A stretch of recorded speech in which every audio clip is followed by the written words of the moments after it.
Hello everyone, and thank you for tuning into TradeChat. My name is Panzer, and today we got a developer insight from Ian Hazacostas giving us a bunch of new information about Battle for Azeroth, and I figured that we could talk about it today. I'm super excited. Well, okay, so honestly, I'm a little bit pissed off. I can't lie to you. I can't sit here and tell you that all of this is happy news. I filmed a video on Sunday that was like a half an hour of ranting about everything that I didn't like about Battle for Azeroth, and a bunch of those things have been dealt with all of the information about 8.1, or I guess I'm assuming it's 8.1. It might have a different patch name. It's called the Tides of Vengeance.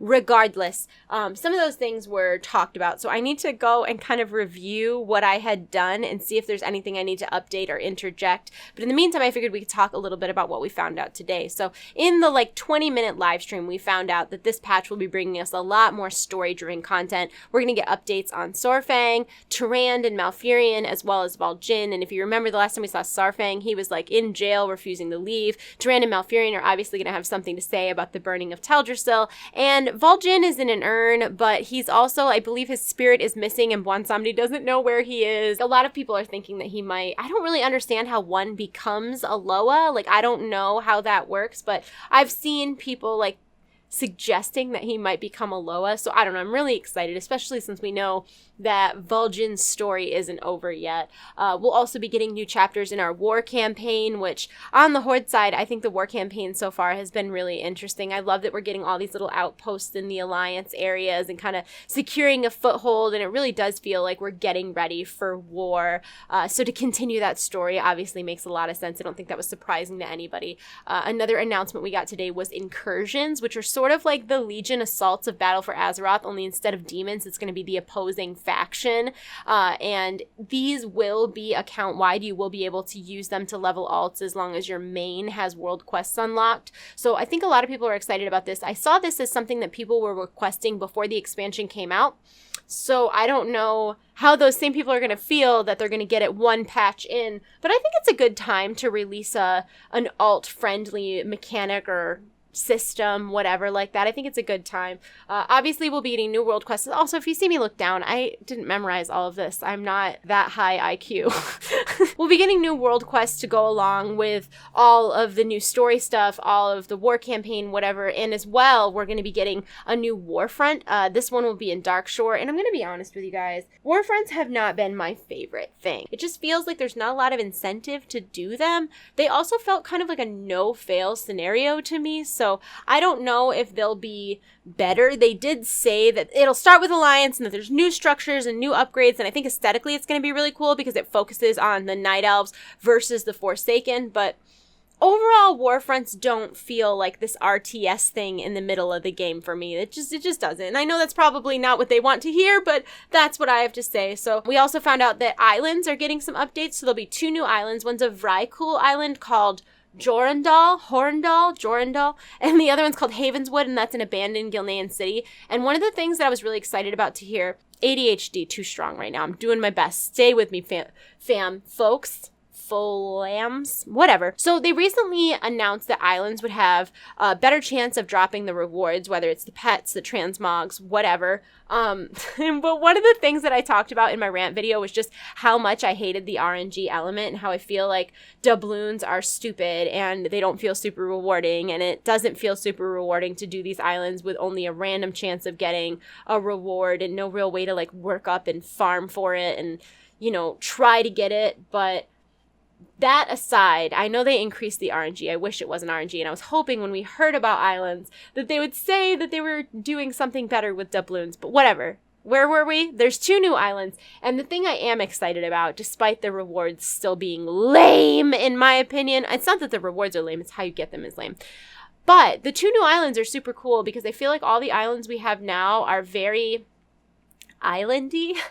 Does that make any sense? I know they're islands. Obviously they're islands, but they're very nature driven. There aren't a lot of buildings, whereas like the Havenswood being an abandoned Vrykul or an abandoned Gilnean city, like that's super cool. I'm so excited to see that. And it's funny because I play Horde, but some of my favorite things aesthetically are specifically things that came from like the Worgen and Gilnean type things. Like I love all that like Victorian Gothic like architecture and art assets and stuff like that. So I'm super excited about Havenswood, and I think Vrykul is going to bring something really interesting to Islands as well, because it won't just be like, oh, it's outside and it's jungly, or oh, it's outside and it's beachy, or oh, it's outside and it's mountainy. Like I think that having like a Vrykul area and having buildings and stuff like that on the islands is going to make them much more visually and aesthetically interesting. Plus they said there would be new events, new enemies, and new system updates and improvements, and we'll see what that means. I feel like those are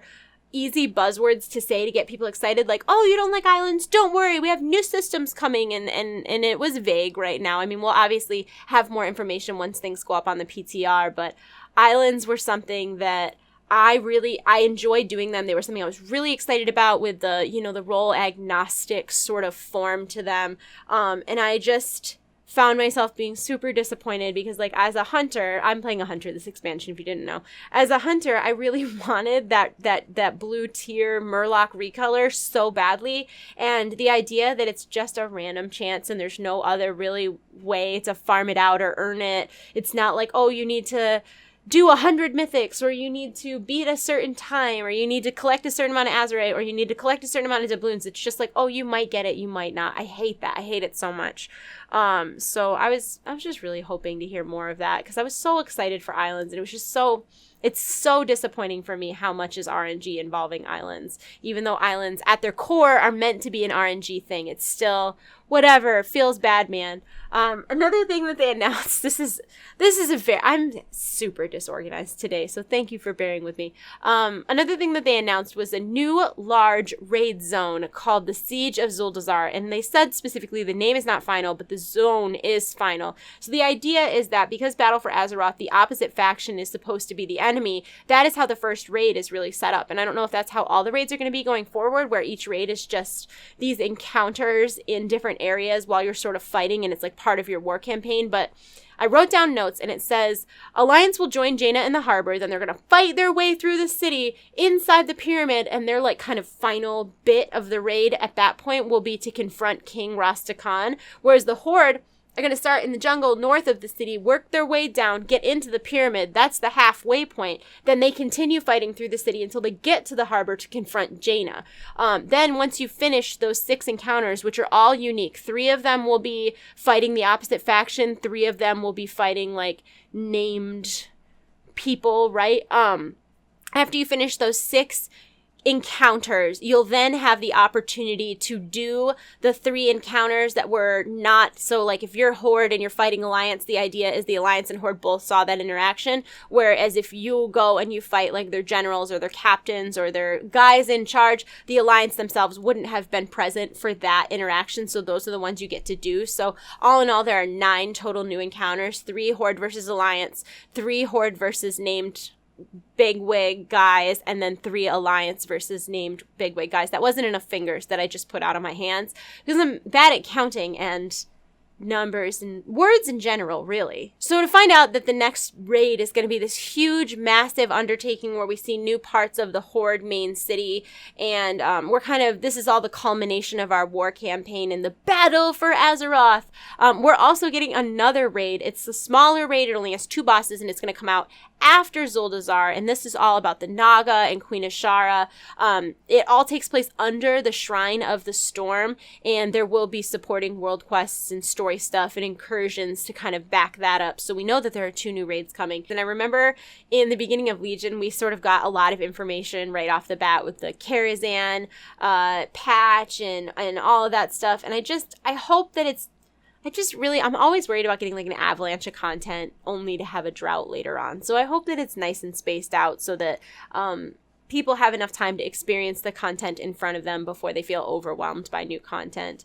One of the things that I was most excited for in this announcement was the announcement that Heritage Armor will be coming for all races. Now, I've got some gripes. They said the first ones would be for dwarves and blood elves, and that they would be unlocked via this racial quest line and being exalted with your faction's main city, which is pretty easy to do. And he even went into saying that the blood elf story will have something to do with the Dead Scar and the Lich King, and it'll be a super rich lore story, and that people should really enjoy it. But to me, all of this just made the heritage armor for allied races feel unnecessarily time-consuming. Like, well, so you don't have to level a blood elf 1 to 100. You just do that story quest and then you get the armor that you can show off. Like, it feels like there are so many requirements to unlock allied races that you've already learned all that stuff about that race, and I don't know why you can't get heritage armor. Like, that just seems like, why is it so much easier to get it on a blood elf than it is to get it on a character that you already had to put a ton of work in to unlock in the first place? Of course, with every major patch, we're going to get class updates. They also talked about there being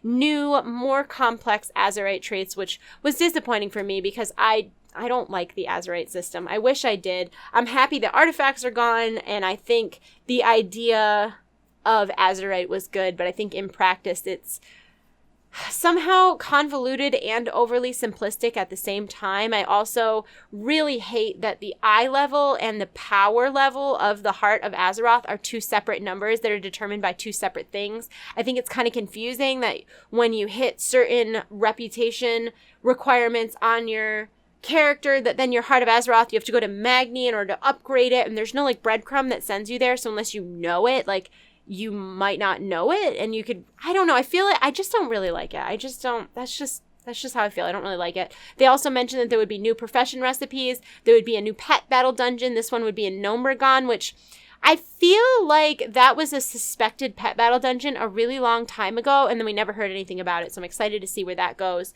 There would also be some sort of map improvements, I don't know what that means, and some improvements to reputation, which I was just talking about the Champions of Azeroth. Once this patch goes live, Champions of Azeroth Rep will essentially, for all intents and purposes, be account-wide, so all of the Rep unlock upgrades will be account-wide. So if you do it on one character, if you get to Revered on one character, all of your characters can go unlock their Heart of Azeroth to Revered without having to do anything extra, which I don't know. Like, I think it's dumb to have the reputation tied to the Heart of Azeroth in the first place. So I guess this is a good change, but also it's stupid. They also talked about reputation-based transmogs will all be account-wide now, and that progress towards reputation achievements would be account-wide, but it would be faction exclusive, which I think are good changes because in my heart of hearts, I think reputation should just be account-wide to begin with. Like, I don't think you should have to ever grind out the same reputation twice. I think reputation should be account-wide, and I think all of the secondary professions, so at this point that's just fishing and archaeology, right, because they took first aid out. Oh, and cooking. Like, I think fishing, archaeology, and cooking, I think all of those should be account-wide as well. There could at least be an argument made for fishing and cooking to not be account-wide because you do get things that could benefit your raid and could benefit you at max level, but archaeology should absolutely be account-wide because there's actually no point in doing it on multiple characters because all of the friggin' rewards are account-wide anyways, so I don't understand why your progress for that isn't account-wide. It feels like something that should be account-wide, and you can't change my mind. I'm set in my ways. You can't teach an old dog new tricks. I don't know. You get it. Archaeology should be account-wide. I don't know how we got on this passionate topic, but I'm going to move on now. We also found out that the Kultiran humans and the Zandalari as allied races are close, but not quite here yet. After the raid is when those alliances will really form, and they will join the Alliance and Horde. Did I say join wrong? Join. That doesn't even sound like a word anymore now that I've said it so many times. Anyways, the Kultiran and the Zandalari will join the Alliance and Horde respectively. And there will be no new reputations that you need to grind out in order to do those unlocks, so you'll just have to be exalted with those factions, which you're probably kind of getting there as you're questing anyways, and you're talking about this being months down the road. And then there'll also be, the requirements of being up to date on your war campaign, and then once you are exalted, up to date on your war campaign, you'll have your unlock quest, and then you'll be good to go. Unless you want heritage armor, in which case you need to level 1 to 120, because a blood elf doesn't have to do that. I don't know. I think it's stupid and arbitrary. I don't like it. So that's about it for what we learned today in the developer insight. we should learn more once the PTR goes live, and then I guess we'll judge more from there. But these are kind of my first thoughts and my first opinions on everything that was announced today. I will have my review of Battle for Azeroth so far up in a couple days. I think I want to add a couple things to it, some notes that I hadn't touched on previously, but yeah, that's where I'm at for right here and right now. So I would love to hear your thoughts on all the things that we learned today from Ian. Let me know in the comment section below if you have any strong feelings about what we found out or things that you think should be coming or are not coming. Giggity. I'm sorry I'm like this. Anyways, I'm gonna go. If you enjoyed the video, please thumb it up, subscribe to my channel if you haven't already, and maybe stop by my stream. I stream on Facebook Monday through Friday. It's facebook.com/TradeChat. We stream World of Warcraft usually Monday through Thursday, and then Friday we do like VR. It's a lot of fun, noon to 4 Eastern time, so maybe I'll see you there in the future or not. I don't know. You do you, boo-boo. Whatever you feel is right. I'm gonna go. Until next time, guys, take care and have a good life, I guess. That was the terrible outro.